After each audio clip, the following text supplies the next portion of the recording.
ఎన్నెన్ని వెకిలి రాతలు ఎన్నెన్ని కుప్పిగంతులు పెరిగేదంతా కాంగ్రెస్ అట తరిగేదంతా బీఆర్ఎస్ అట. అందుకే బీఆర్ఎస్ తన ఉనికి కోసం ప్రకటనలు చేస్తోందట. అంతేనా, కాంగ్రెస్ ప్రభుత్వాన్ని బీజేపీ ఇబ్బంది పెట్టదట. పళ్ళకి మూత అర్థమవుతూనే ఉంది, రాతల వెనుక సారాంశం బోధపడుతూనే ఉంది. ఇదెక్కడి శూన్యం, ఇదెక్కడి ధైర్యం?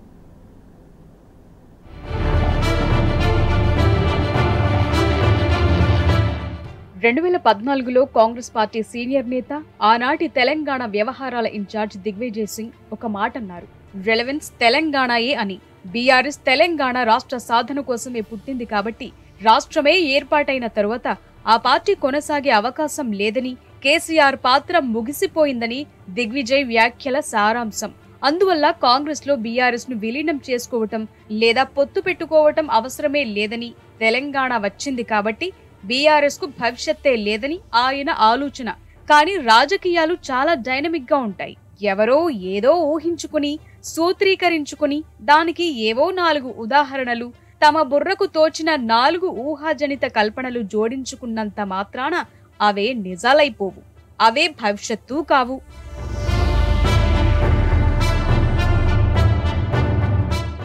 దిగ్విజయ్ సింగ్ చెప్పినట్టు తెలంగాణ రాష్ట్ర ఆవిర్భావంతో, అందుకోసమే పుట్టినప్పటికీ బీఆర్ఎస్ రెలెవెన్స్ లేకుండా పోలేదు. కేసీఆర్ ఉనికి మాయమైపోనూ లేదు. కాంగ్రెస్ పార్టీ వాచాలత్వం రాష్ట్ర సాధన దగ్గర ఘనీభవించిపోతే రాష్ట్ర పునర్నిర్మాణం అనే సుందర స్వప్నాన్ని కేసీఆర్ ఆవిష్కరించారు. ఆయన రాష్ట్రం సాధించిన నాయకుడు కాబట్టి పునర్నిర్మాణం కూడా ఆయనే చేయగలరని ప్రజలు కూడా నమ్మారు.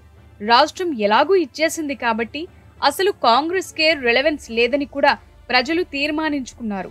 మొత్తంగా దిగ్విజయ్ చెప్పిన రెలెవెన్స్ అనే కథ పూర్తిగా మారిపోయి బూమరాంగ్ అయ్యింది. చాలా మంది విద్యావంతులకు రాజకీయాల పదును, రాజకీయ నాయకుల శక్తి అర్థం కాదు. బహుశా విద్యావంతులమనే అహం తెచ్చిన బలహీనత అది.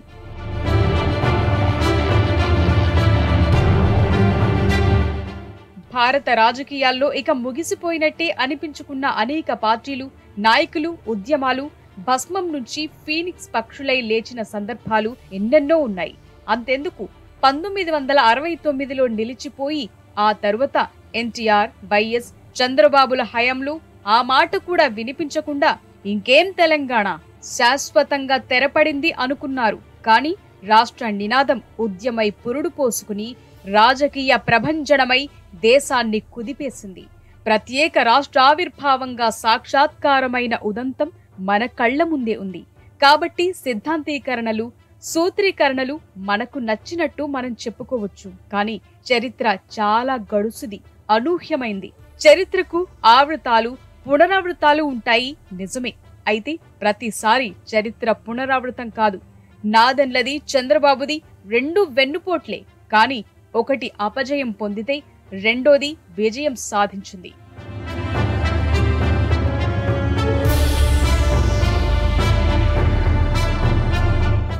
ఇక ఈ మధ్య చాలా మంది జర్నలిస్టులు బీఆర్ఎస్ కు సుద్దులు చెప్తున్నారు.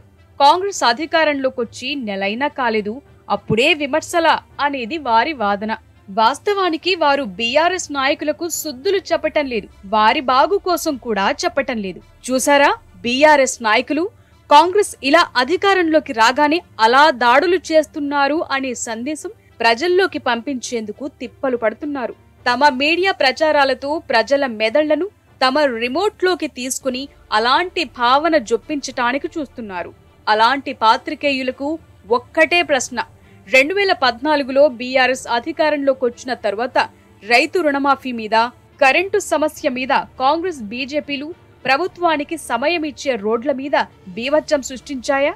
రైతు రుణమాఫీపై ఒక మంత్రి అసంపూర్ణ సమాచారంతో చేసిన ఒక వ్యాఖ్య మీద రహదారులు దిగ్బంధించి పోలీసుల తలలు పగలగొట్టిన ఉదంతం నిజం కాదా? ఆ వార్తలను తాటికాయంత అక్షరాలతో పతాక శీర్షికలుగా అచ్చొత్తి శునకానందాలు పొందిన వైనం వాస్తవం కాదా? మరప్పుడు ఆ నాయకులకు ఇలాంటి నీతి బోధలేమైనా చేశారంటే ఒక్క ముక్క రాసిన పాపాన పోలేదు. మరిప్పుడీ పల్లకి మూతల రాతలెందుకు?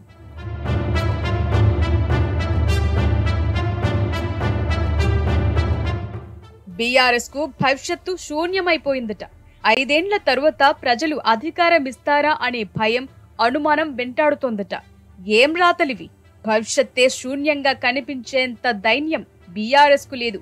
ఆ పార్టీ భవిష్యత్తును ఆగం చేసేంత ధైర్యం కాంగ్రెస్ కు లేదు. మొత్తం అసెంబ్లీలో 30% సీట్లు అనేది తక్కువ సంఖ్య కాదు. ఓవరాల్ గా రాష్ట్ర వ్యాప్తంగా రెండు పార్టీల మధ్య తేడా ఏదో అగాధాన్ని పూరించనంత పెద్దది కాదు. ఈడ్చి కొడితే 1.5 నుంచి 2% అంతే. ఇక ఇతర పార్టీల వల్ల సమస్య అంటే అవి తెలంగాణ పుట్టినప్పటి నుంచి ఉన్నాయి. పైగా అనేక ఎన్నికల్లో ఆ రెండు విపక్షాలు కుమ్మక్కై పోటీ కూడా చేశాయి. గత పార్లమెంట్ ఎన్నికల్లో అది బయటపడింది కూడా. ఆ రాతలు చూడండి. కాంగ్రెస్ అధికారంలో ఉంది కాబట్టి పార్లమెంటులో ఉండటం దానికి అవసరమట. బీజేపీ ఎలాగూ అధికారంలో ఉంది కాబట్టి ఆ పార్టీకి కూడా అవసరమట. ఎటొచ్చి ప్రతిపక్షమైన బీఆర్ఎస్ గెలిచి ఏం చేయగలుగుతుందనేది ప్రజల మెదళ్లోకి జొప్పించదలుచుకున్న సందేశం.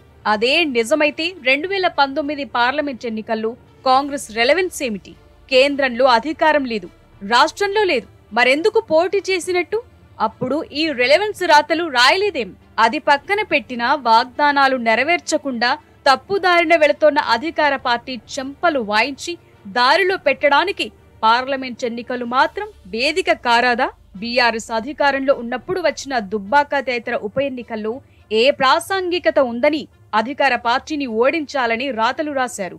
ఓటమిలో పాఠాలుంటాయి, గెలుపులో గుణపాఠాలుంటాయని హరికథలు చెప్పారెందుకు?